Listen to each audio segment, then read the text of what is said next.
and playing the countdown.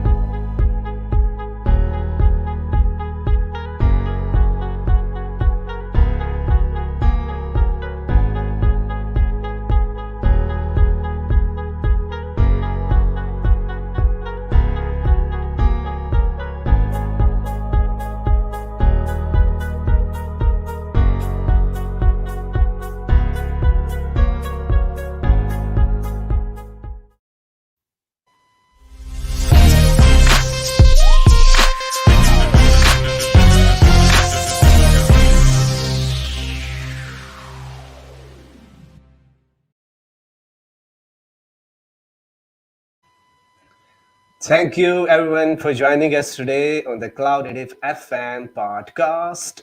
And this is my day one of experiencing the live stream. Hope everything went well during the podcast.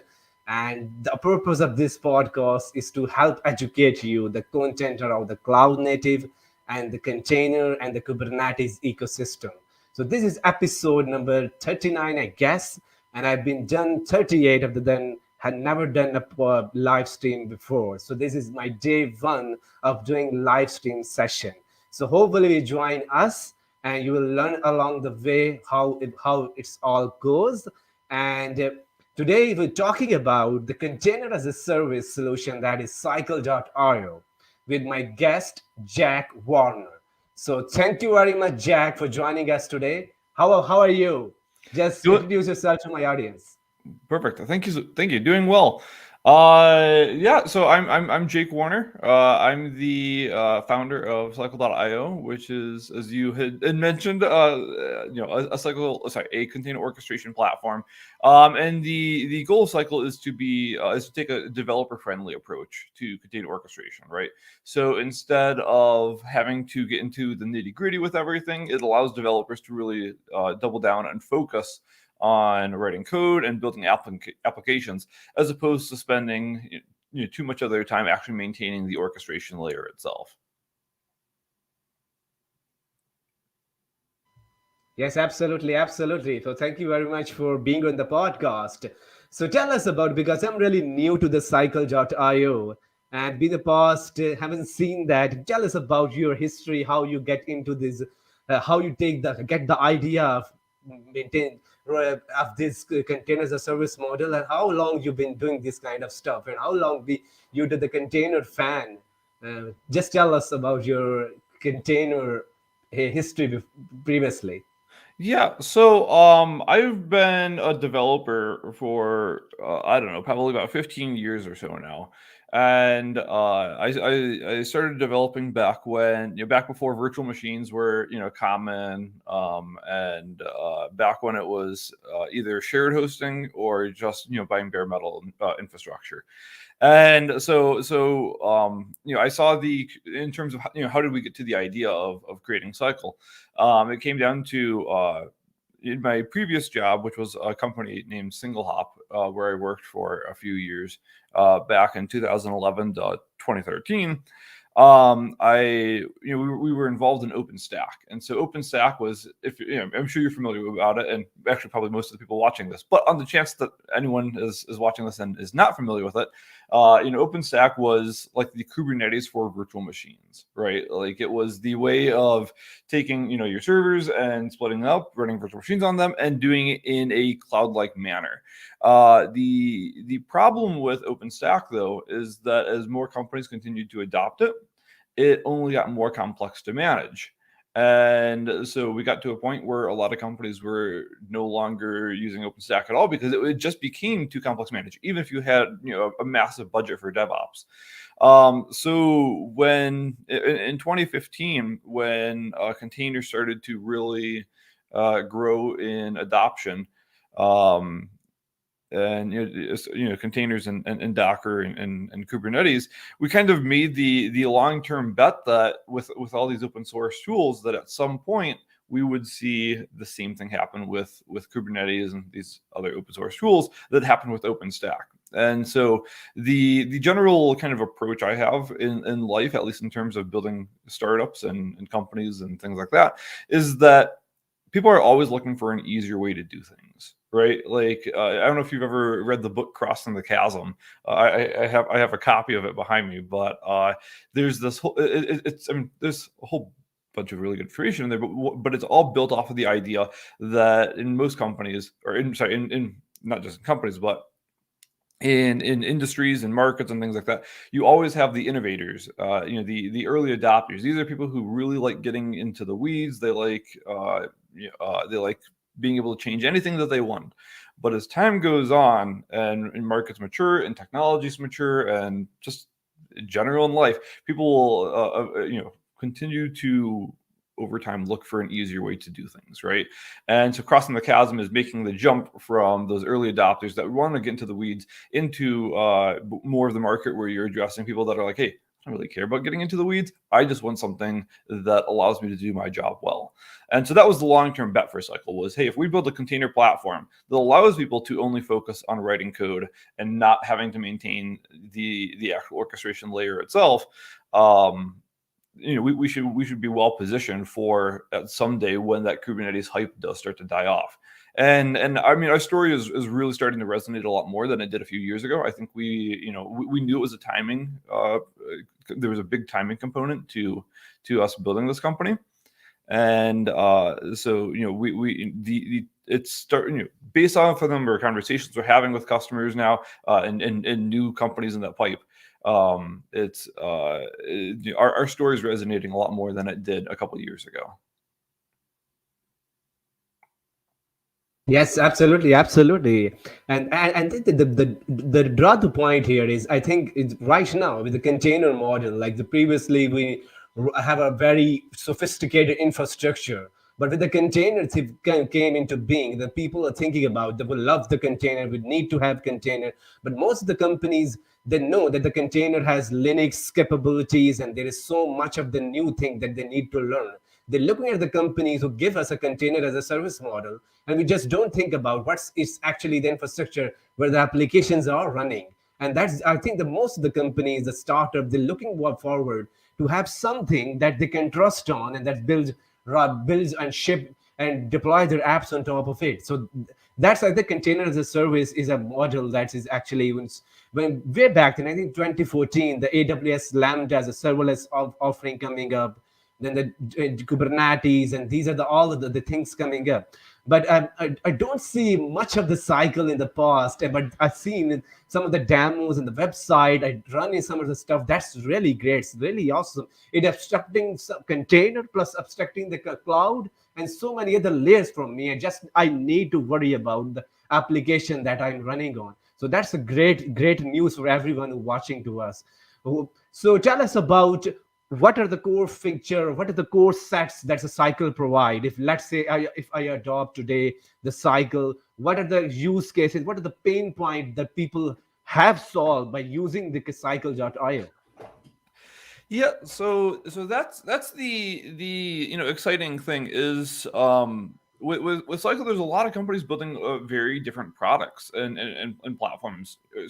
Building products, services, platforms, etc. on top of Cycle, right? So in terms of specific use cases, I don't know if there's an exact one. Today, we happen to have a number of companies that are doing some really neat things with machine learning and artificial intelligence. But I wouldn't say that there's not one specific thing that Cycle is built for. The bigger idea was, hey, if we can give companies just a very stable and solid foundation, what can they do with that, right? And so in terms of as you mentioned or you asked about features, one of we have this kind of rule in the company as we sit down with our dev team and things, is we only build features that benefit 80% or more of our customers, right? Because I think that there's a lot of companies out there that kind of get into their they kind of get into this pattern where they will implement every single feature that anyone ever asks for. But then at the end, you have a whole bunch of features that maybe only half of them actually work well, because instead of focusing on making things work, you're just focusing on continuing to jam pack features into your product. And with Cycle, it's a very focused effort on making sure that the application, that the platform itself, the features that get added to the platform are are something that people will use. We don't want to waste time on something that a small portion of our customers would use. We'd rather double down on things that everyone will use. But that being said, for companies that might need something that the platform doesn't offer, our goal is to also be able to provide endpoints or entryways into the platform to allow people to expand the platform in the way that they might need it. Right. So, for example, we have a company today that is building a competitor to AWS Lambda on top of Cycle, which is really cool. Like, there's a lot of really neat thing. It shows how powerful Cycle can be if you can build another container platform on top of Cycle even. And so it's a competitor to AWS Lambda that is focused on using machine learning to better predict the scaling models that will be needed for your containers and your resources. But there's a number of features that they needed for Cycle that were very, very like niche features, and so it just, instead of spending the time and building all of these features, because I don't know how many people would need some of the very, very specific things that they needed. It was like, great, we'll just open the API up a little bit more, and we'll allow you to implement those different components into the platform. And so I guess the point that I'm trying to get to is, as a company, we focus on building that stable foundation, but at the same time, we focus on building the endpoints that allow people to extend that foundation should they need to, without us trying to do everything ourselves. Yes, absolutely. And I think a lot of the companies right now is in the space right now. There are tools that doing so many stuff, like Kubernetes is a giant tool doing so many good things with it. But a lot of the company needs specific features like Kubernetes or any the small subset of the feature. And that is also the true. And a lot of the companies and in other companies that in working on these platform orchestrations like Kubernetes or container as a service model, they wrap up and give you the feature that you need to care about it, that you need to understand, you use it to make efficient use of your infrastructure and these kind of stuff. So that's a great news, in the container mode. And also, I think right now a lot of the company is facing the complexity and the learning curve associated with the DevOps tool, like containers. Like containers is not just is Linux baked into it. You have to understand the Linux model, how Linux behave, and then we have so many good stuff. So tell us about the people, like if they adopt the cycle from today, and how much the learning curve associated with that tool, and how easier for the people to adopt it, and how the startup who are really getting into the DevOps or the container module, what your points of to the people who are building some kind of tools in the open source or the commercial offering in the container ecosystem. So tell us about the learning curve associated with these tools that the containers have, plus the people who are building the tools. What should they do in that space in order to be more effective? Yeah, so in terms of the learning curve of Cycle, it's a new platform, so there's always a learning curve. Even though we put a lot of effort into making things simple, there's still, there's anytime you try something new, there's always going to be something to learn, right? But one of the biggest things that we've learned through this process is that when we have new companies, new developers try Cycle, one of the most common issues that we encounter is where these developers, they create accounts, they deploy some infrastructure, and then they kind of get into the spot where they're like, well, what's next? And the reason we've seen that happen is that a lot of these developers are coming to Cycle after using Kubernetes and things. So they're coming to Cycle they're coming to Cycle and looking to solve problems that they don't need to care about anymore, right? So we've had developers that are like, hey, I just deployed some infrastructure. How do I do X? How do I do Y? And it always takes them a couple of days to realize that they don't have to care about those things anymore, right? So we have people who try out our platform, but in the process make it harder for themselves because they're trying to redo it the same way they did on Kubernetes.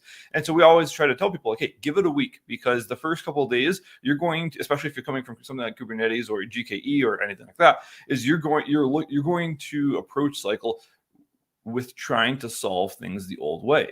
And there's a point that kind of happens where when it finally kind of clicks, as people are using Cycle, there's a point that where things kind of click, and those developers or DevOps engineers realize they no longer do need to care about those things, and that's when they become really powerful super users, right? And that's when it's just it's just like the slow, kind of learning, or the slow kind of uptick in terms of like being a power user. And then there's a certain point where you just hit something, and then it's like it just skyrockets. And so we always tell people, just give it a week, right? And then the other part of your question was related to developers in the open source community and the tools that they're building, is right? Yes, absolutely, absolutely. So people who are building some kind of a solution on top of containers or container orchestration technologies, like some of the startup. So what do you, KT, Kabir, what did you face the difficulties of building out the tool, marketizing, educating people about it?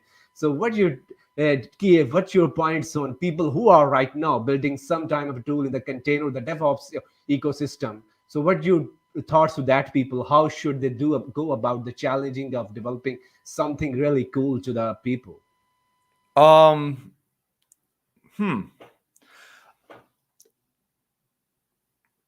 To be honest, I'm not super involved in the open source community, right? Like I'm a big supporter of the open source community, and I know a lot of the people who are deeply involved. But Cycle is a product that we built internally in our company. We built it from the ground up. It does not use Docker. It does not use Kubernetes, and so we've taken our own approach in building things, so that way we can control there's another thing that we try to stick to within the company, and it's called controlling the vertical stack. If you can control the vertical stack, which is everything above the hardware in our case, it allows you to do things that other companies that let me rewind. If you are a developer building a product, but to get your product live requires a whole bunch of other dependencies, that means that when you want to launch a new version, a new update or whatever, you might have to rely on those third-party dependencies to release new features, to patch a security issue or something. Like there's so much time that you spend waiting for people to solve things. Or if you're in the open source community, you're playing politics with the open source community in some cases, and so that can slow things down. And so with Cycle, we decided that we were going to, from the early days, we're like, all right, we're going to just build this internally. We don't want to rely on anyone else's timelines for features. We just want to make it happen.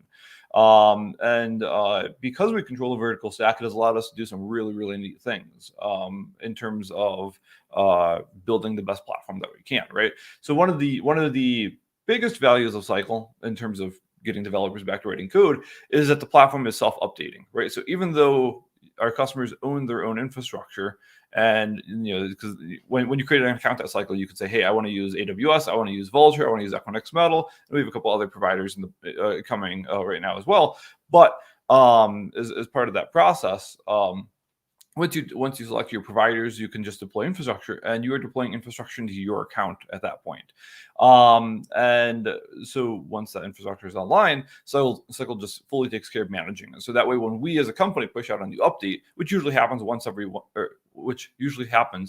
1 to 2 weeks, there's hundreds of servers being managed by Cycle today, and all of them are running a build that was deployed, I think, like 10 days ago or something like that. I think about 10 days ago was the last update that we did. So it's just nice because, Datadog did a study. It was either last year or the year before. And they had found out through through analyzing all of the reports from their customers that the average version of Kubernetes at the time of the report was 17 and a half months out of date. Right.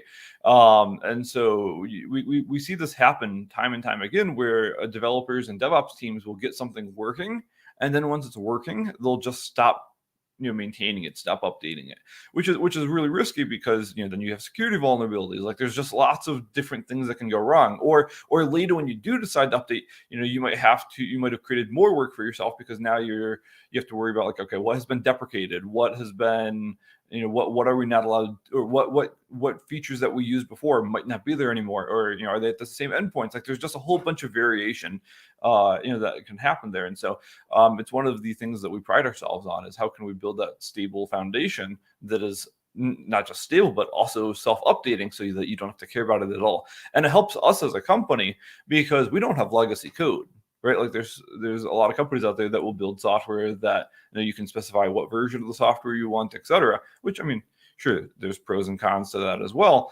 But by having that as your software, your model, you might end up in a position where a decent amount of your team has to spend time maintaining legacy code. And with Cycle, there is no legacy code, right? Because once we have an update, we push it out, all of our backend code is using that exact same code as well. So it allows us to just keep moving, forward, every day, right? Like there's no, we have to go back in time and fix this and release and cherry pick a patch into an older build because we found an issue or something. It's just not a thing that we have to worry about. And so I guess, getting back to your question, in terms of developers that are like, I mean, if we're talking about developers that are building just anything, I could give a whole case for why you should use Cycle. But if we're talking about developers that are building other container tools, I guess the only thing I would say is just an emphasis on keeping it simple and keeping it predictable. I think those are the two main things that, as we built Cycle, we really put a lot of time into is predictability and stability. Yes, absolutely, absolutely. That's a great tip for everyone who developing some of the tools in that container or DevOps ecosystem. But I think before we demo guys some of the session, I believe you have prepared some of that session. So one last question, because I think if you ever go, that's a frequently asked question for everyone. If you talk about it, like everyone is talking about Kubernetes, and Kubernetes has a hype, and everybody in the container ecosystem, or even in the tech, are building out some tools to make Kubernetes really easy and really shiny to the people. But I see a tool like Cycle that completely had taken another approach, like never even touch a Kubernetes, never even think about what is the Kubernetes, and still being able to be successful and still able to produce a wonderful tool that can build so many good things. So tell us about, because most of the people, when they saw some of the trends going on, they follow these kind of patterns, but might be they're doing something else if they have their own mind in it. But I think, tell us about your journey, why you go away from the Kubernetes and build something that is container as a service model that is completely outside of the Kubernetes or container ecosystem land. Yeah, so I mean, a lot of it, in terms of building, has been what we've already been talking about, in terms of keeping it simple, controlling that stack, things like that. But the adoption is interesting. The adoption is interesting because there's a lot of companies out there that don't know there's another option, right? And like that's one of the things that we're trying to work on solving right now is we have the customers we have today have great appreciation for what we've built. Like we're very, very close with our customers. We try to build the best customer experience that we can, right? So not just being a company that focuses on building good, cool tech, but also building a company that focuses on being close with its customers as well, right? And so it's interesting because as we continue to reach out, like we're scaling our sales team right now, we're scaling our marketing team, and as we continue to reach out to and get in front of, build just awareness around the product and get the product in front of more developers, it's really interesting to see how that happens because there's a lot of these developers that will hop on these demo calls and say, oh, like I didn't know there was another option out there. And then as they go through a demo, we can see that for most of the people on the demo that it really resonates with them. And so we've ended up in a position where almost half of companies that see a demo become a customer within 5 months. And so it just it's one of those things that keeps me going, because I mean it's hard to go up against Kubernetes being the king of the hill, right? Everyone knows Kubernetes, but it's it feels good to be in a position where, as we continue to build our companies, we continue to build awareness, we're seeing multiple times now where companies are leaving Kubernetes for Cycle. And that's just a very empowering, to the company. That's a very empowering feeling that people are willing to step away from the hype, because they realize that they might be spending a huge amount of time or money maintaining Kubernetes, and it might not make them a better company. And the goal for Cycle is, again, like we talked about before, is how can we get companies back to building products and stuff and not having to mess around with all this orchestration layer stuff. Absolutely, absolutely. I think that's a great way of catching up the eyes of the people. Like, there are tools that have a very giant learning curve. People need to have 2 or 3 years of expertise of understanding that tool. And when they have expertise, then they can build something innovative on top of it. And that's a long learning curve and long thinking process, because in the IT world, things are moving really fast. So we have something really cool that can hide the container complexity plus the cloud. So I mean, you can share your screen now and just tell us about all the things that is happening, some of the cool demos that you prepared today for us. Yeah, so I'll walk through like the normal onboarding experience. Well, kind of. We're going to start in the middle. So in this case, I already have a couple servers deployed. If I wanted to deploy another server, it's as easy as going down to actually, let me take a step back. So before deploying infrastructure, the first thing that a user has to do is pick what providers they want to use to deploy that infrastructure. So if we go over to settings and then click providers, you can see these are the providers that we support today. So you could say, hey, I want to use AWS. You can generate an access key, a secret, and you'll just paste that information in the Cycle, click update. And at that point, you now have, you can now deploy at this point, you can now deploy infrastructure to AWS using Cycle's interface. Because the main goal here is that, well, I guess two things. So one, the main goal here is that you can manage all of your infrastructure and all of your containers from one interface. So you don't have to be using, you don't have to log into AWS to deploy stuff over there. You don't have to log into Vultr to deploy stuff over there. You can do it all from one interface. And number two, along that same kind of approach, is being multi-cloud, right? So somewhere around 70% of our customers today are deploying to more than one provider. And I know there's a whole bunch of talking about multi-cloud in the cloud native space right now is kind of like, there's a lot of different opinions about it, because there's a lot of complexity associated with it. But it's one of the things that, at least, I mean, of course, I'm biased. I helped build Cycle, but it's one of the things that I think that we've done really well, because we've abstracted away so much of it that once a server starts running Cycle OS, these servers are, once they boot, like, the server doesn't know what provider it's at. It doesn't care anymore, right? Like the orchestration layer itself still takes care of that, but the server itself is like, it's all been fully standardized and abstracted at that point in time, right?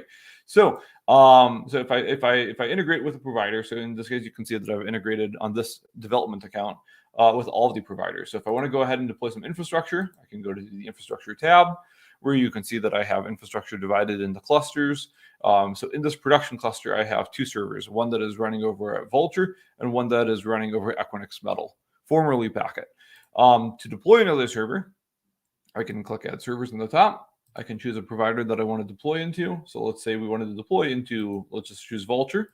We can then choose a region that we want to deploy into. So let's just choose Chicago, and then click Next.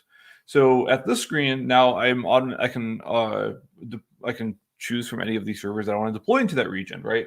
And so in this case, this region is all virtual machines, but Vultr does have some bare metal as well. So if I wanted to deploy a server that had a larger capacity, or literally a bare metal server, I could do that. Let's see if this region has any. Yes, it does. All right. So in this region, we see that there's virtual machines. So if we wanted to deploy one of these, so we wanted to, so this server has 4 gigabytes of RAM and 128 gigabytes of disk space. But then, maybe I wanted to deploy an actual bare metal server. So I can deploy this. This is 4 cores, 32 gigabytes of RAM, and then 2 SSDs in it, right? But it's in a fully dedicated box. There's no virtualization, right? So my point is that Cycle makes that a really easy process where we can deploy multiple different server types all at one time. Once we choose the servers that we want, we can put them into a cluster, or we can come up with our own cluster name. So if I wanted to say like this is like cloud native, I wanted to say this was cloud native. Oh, sorry, I spelled that wrong. Microphone's in the way. Cloud native. And then when we deployed this infrastructure, it would go into a new cluster called Cloud Native. And so clustering is important because it allows you to segment your infrastructure, right? So if I go back to the screen here, how I have development and production, the servers in production have zero concept of the servers, in this case only one, in development. And so that way you can still have, from one screen, still have full segmentation of your applications and things like that from a infrastructure standpoint. Once we deploy that infrastructure, and I know I closed the screen, but once we deploy that infrastructure, those servers will come online within 10 minutes, depends on the provider. But once the servers are online, like we're done. We can immediately begin deploying containers to that infrastructure. There's no follow-up configuration. There's no extra steps as part of that process. So I guess last thing related to specifically infrastructure is if we click into one of these servers, we can see load averages, RAM usage, storage usage, etc. Right? We have some high-level telemetry information about the server, and this data is updated every 2 minutes. So we will always have a very accurate representation of what's happening on the server from a server perspective. We do have monitoring tools set up around the individual containers where we can see how much RAM and CPU each container is using. But from a server standpoint, this is the kind of high level, like how is the server behaving, and so that's the general process with Cycle around deploying infrastructure. But once you have that infrastructure deployed, you don't have to care about it anymore. Like if we go into environments, which is where the actual containers live, once we're in this environments tab, we don't care about infrastructure anymore, right? So like if we wanted to create a new environment, we can name it, let's say demo. We can choose what cluster we want to deploy this environment to. So if we said production, and then you can choose whether you want to deploy this environment from a stack or just an empty environment. We'll just deploy an empty environment for now. We can click create container. And so in here, it's like we'll automatically build like a discovery service, a VPN service, and a load balancer service per environment. So which was really neat because these environments are like network groups. When you deploy containers to this environment, these containers can be scaled across different providers. They can be on different servers. They can, as long as the servers are in that cluster that you deploy to, they can be on that server. And Cycle figures out how to build that entire discovery. Cycle figures out how to build that network and set up all the discovery behind the scenes. So it's something that you don't have to care about. I guess the last step that I'll dive into for now is the process of actually deploying a container. So we can go up here, click deploy a container. We can give it a name. Let's just say this is a front end. And we can define whether this container is stateless or stateful. So stateful would be like a database where you care about the underlying data. Stateless is obviously like stateless. We don't care about the underlying data. We could say how many we want to run. Let's say we wanted to run 4 copies of this, and we wanted to make it highly available. So if we choose high availability, Cycle will automatically, the orchestration component of Cycle will automatically figure out like, okay, where can I deploy these 4 instances in a way that is just the most distributed, so that's different providers, that's different servers, that's different regions. Like Cycle will just automatically try to figure that out. Now in this case, when we deploy this container, there's only 2 servers that this container will live on. So the distribution for this specific deployment will not be that great. But again, this is just a demo. So if we choose an image, in this case, we're going to deploy a getting started container. We can define whether we want this container to be publicly accessible or not. We'll keep that disabled for now. I mean, it's a front end, so it should be, but whatever. We'll keep it disabled. And then we can go ahead and create our container. So once we create our container, we can see that there's 4 instances of it. We can go in instances. We can see the 4 instances. So we can see that because we chose high availability, that we have that cycle automatically said, okay, of the 4 instances, let's put 2 instances on each server, right? So we have 2 at Vultr and then 2 at Packet. If we go ahead and start this, we'll see very quickly the container come up, start running. So we can connect to the console. And so there's the output of the container. So we didn't have to log into any server to see the output. We didn't have to set up any extra logging stuff. It was just inherently there. So it made it really easy. And at the same time, suppose this instance that we're logged into right now, it's running over at Vultr. Suppose we decided that we wanted to move this over to Equinix Metal. So if we come up here, we can click migrate. We can choose this. And now let's just move that instance. And so there we go. So there's a new instance. And so it's really neat because, of course, there was no data associated with this container. So that's why it happened immediately. But if there was any, if there's any underlying, like a volume that was attached to that container, Cycle will automatically move that data as well. So it makes it really easy to move between providers. And again, not really spend too much time like messing around, with the underlying items. So anyway, I could keep talking because there's a whole bunch of other neat things that Cycle does. But would love to hear any questions. Yes, absolutely, absolutely. One of the things that I really like about it, by looking at the cycle dashboard, that you can't see any other things other than the likes. You can't see the AWS console, what's happening. You just click on the AWS, add the credential, the infrastructure setup behind the scene, and then you deploy container on top of it. So that's really easy. Another one of the things, like when you deploy the container, you need these container to be available for the audience, like public, to consume those container. That's it already set up for you, the networking stuff and these kind of stuff.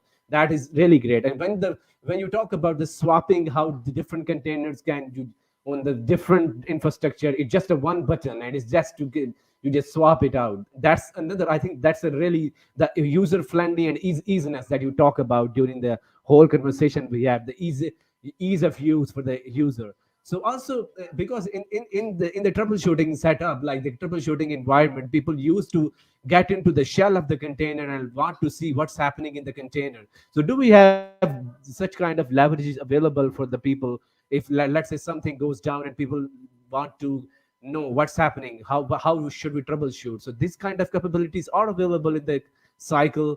So draw some points on this.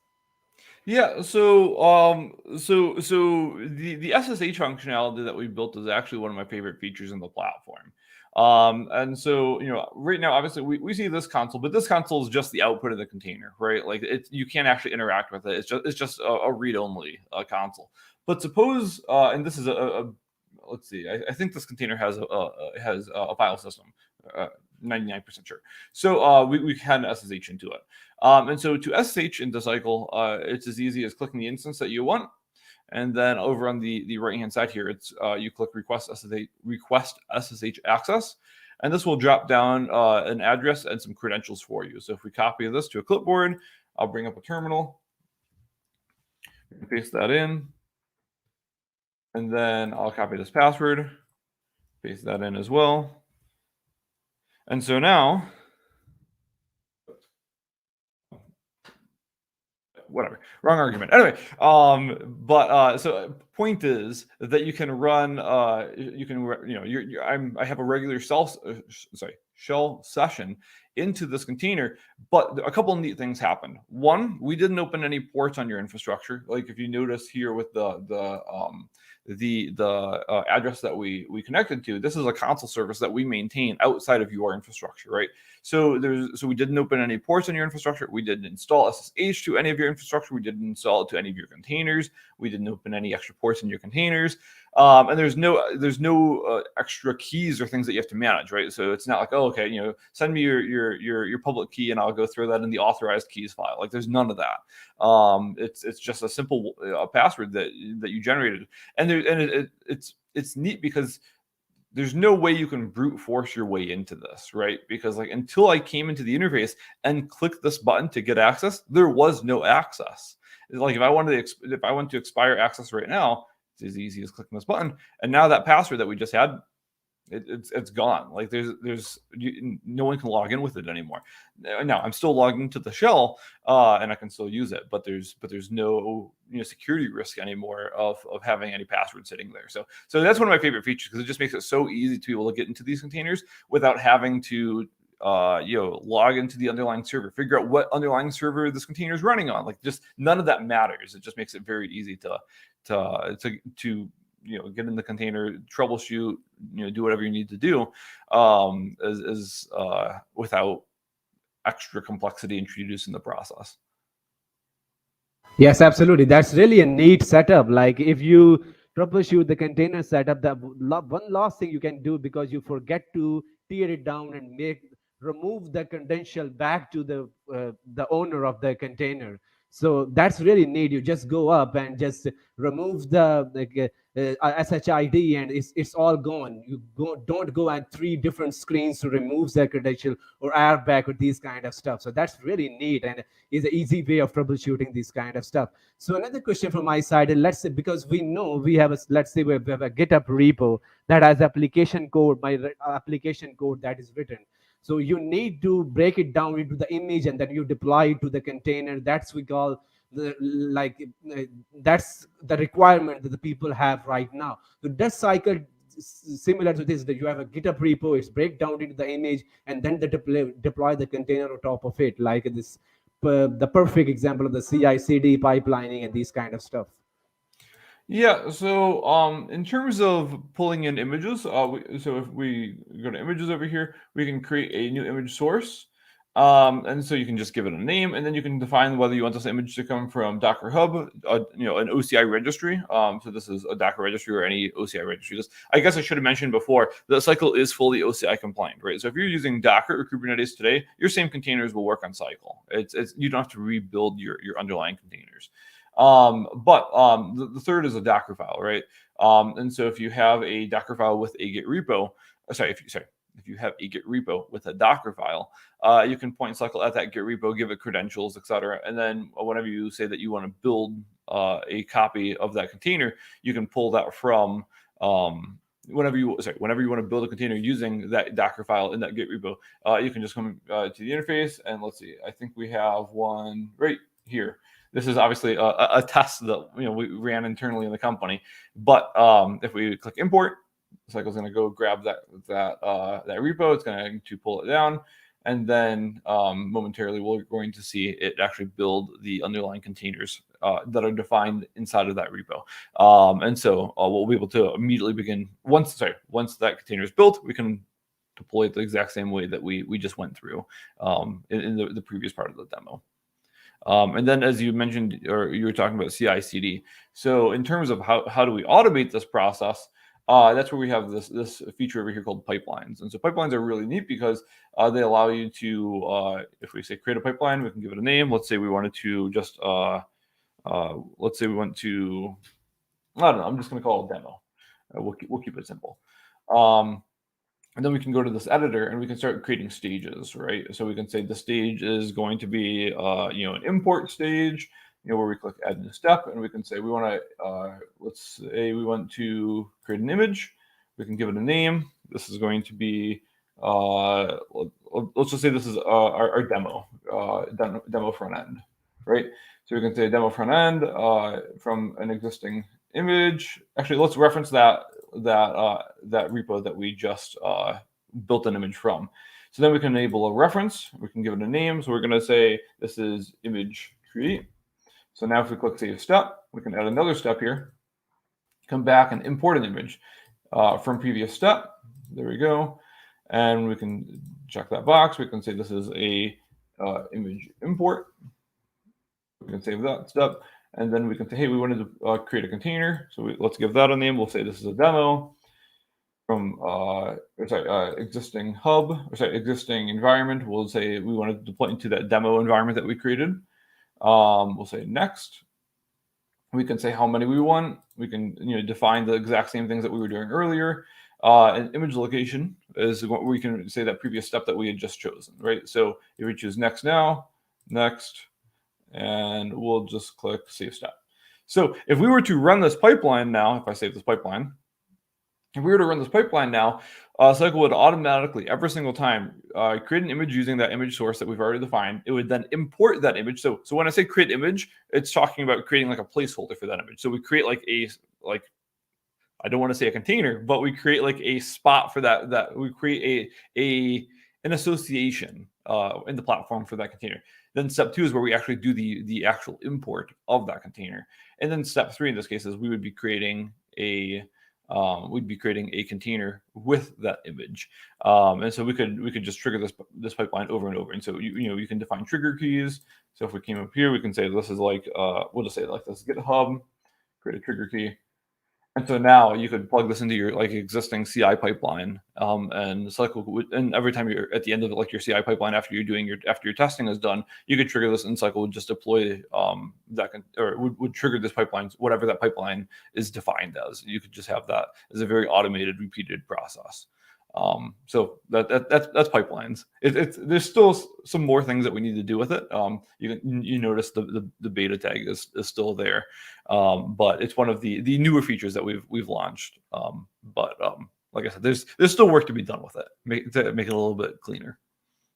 Yes, absolutely, absolutely. That both are great news for me. Like I need to have some kind of like I just give it a platform, a location to my GitHub repository, and it builds, break down the images, deploy the stuff. So I don't need to worry about all these kind of stuff, because these are the manual tedious tasks like Docker build dash t tag and these kind of stuff. So that's a really neat and clean feature that's really like about it. And also one of the things I see when see one of the stack file or like a stack concept, so draw some point of the stack concept inside the cycle. What stacks allow us to do with it? Yeah, so you cut out a little, but I think that what you were asking was with stack files, what do they do? Is that correct? Yes, absolutely, Perfect. absolutely. Okay. So yeah, so stacks are for people who want to take an approach of, or people who favor the infrastructure as code approach.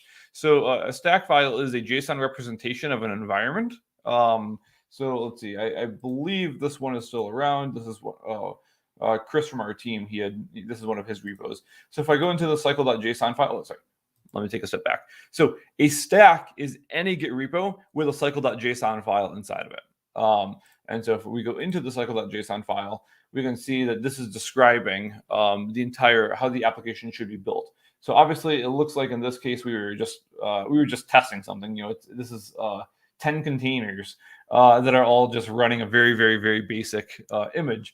But the point is still the same, right? You can define an environment from this JSON representation, and it just makes it so easy to repeat that, right? So if you are doing something with infrastructure as code, or maybe you are building a product where every time you get suppose you're building a SaaS product or a platform as a service product, where every time you get a new user, you want to create a custom environment for them, right? Because again, every environment lives on its own. So if you wanted to create a custom environment for every customer that signed up for your product, you could use a stack file to easily make it so that these environments are replicatable, right? So you could just keep deploying over and over and over and over. And so that way, each of your customers that would sign up would have their own isolated environments, but you're predefining how that looks like just ahead of time. And it just makes it very simple to do like some pretty complex things that, yeah, just very simply that. Yes, absolutely. Because infrastructure is the code that people is looking at it. They need to, whenever they find a new tool, they think how we can just define a simple JSON file or YAML file and deploy everything up into this cloud, and we don't figure it out. So that's a good feature to have it.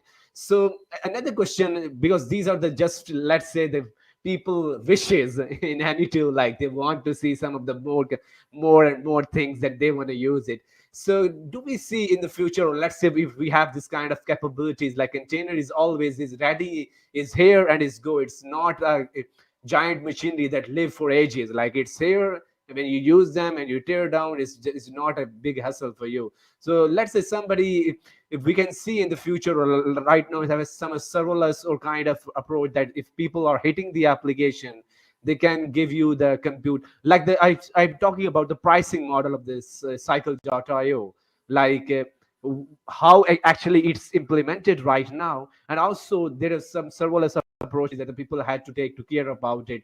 So draw some point to this pricing model or the serverless feature, or right now do we have it, or we have planned for in the future, or what are the news plan for the cycle in this year? Yeah, so I guess there's two components to that. I guess first talking about pricing. So Cycle's pricing model is built off of mainly how much RAM are you going to connect to the platform, and it's calculated at hourly. So if we go to pricing here, we can see that we have three tiers. We have a free tier that allows you to deploy up to 5 GB of RAM with one server. So you could deploy a server that has 2 GB of RAM, a server that has 4 GB of RAM, a server that has 5 GB of RAM, right? And there's not gonna, you're just gonna, that's just free, right? If you want to deploy over 5 GB of RAM, you'll need to be on our lighter business plan, right? Our light plan starts at $150 a month, and that includes 15 GB of RAM, right? And up to 3 servers. So if you deployed 3 servers that each had 5 GB of RAM, great. You wouldn't pay anything extra for that.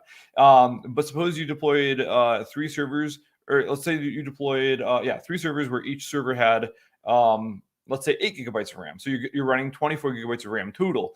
You would pay $150 a month plus $5 per gigabyte for every gigabyte over 15. Right. So if you had 24, you'd just be paying 9 times 5 plus 150. And so, Cycle's whole approach is that, we're not necessarily here to save companies money on infrastructure, because you're going to pay your infrastructure provider whatever the infrastructure cost is. But then there's obviously the cost for Cycle. The bigger thing is we are here to reduce time, or we are here to reduce time and money, or time and money spent on actual labor, right? Like if you don't need a DevOps team to build, and maintain all of your stuff, you can save a lot of money. Like for example, one of our customers, they previously had a DevOps team where they were spending about $600,000 a year for that DevOps team. With Cycle, they very simply, they were able to go down to one DevOps engineer. And so they're like, hey, I think they're paying somewhere around $30,000 a year for Cycle.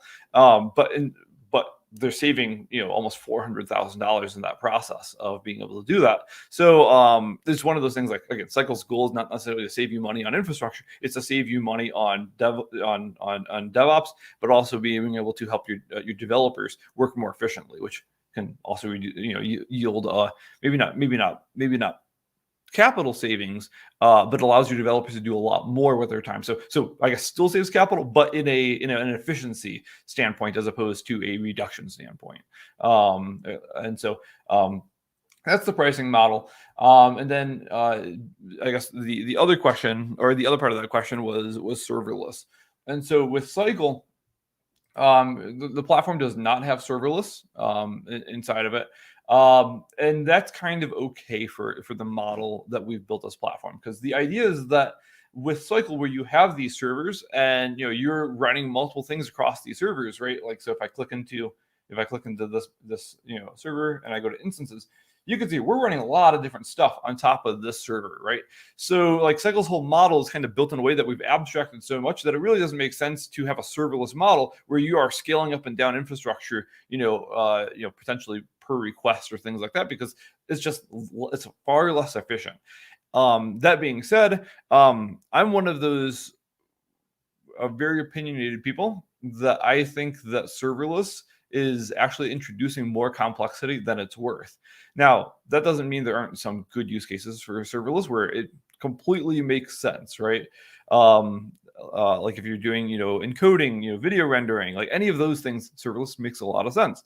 But for most companies that are building APIs and front ends and back ends and they're hosting databases and things like, why would you spend the time to make that serverless where now you're increasing latency? Now you're increasing the potential for if something does go wrong, that it's harder to figure out where it went wrong. If you had a race condition that happened during one of those runs and that container is no longer running, where you can see that stack or whatever,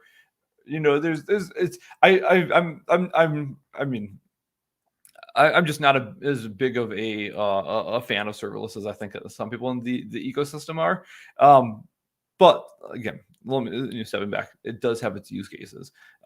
It's just most of our customers, serverless does have its use cases, but there's a lot of other use cases that serverless is not the right fit for.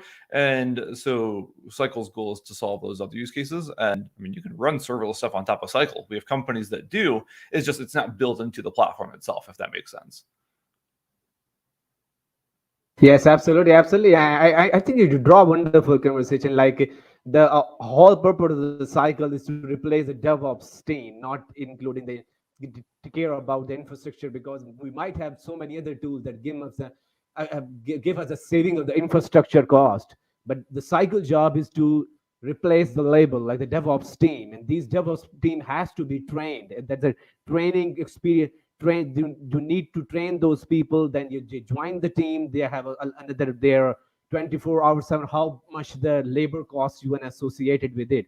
So that's, I think the cycle job is to replace the DevOps team, because these DevOps team can make things better, and at the same time can make things clutter or do mistakes by manually.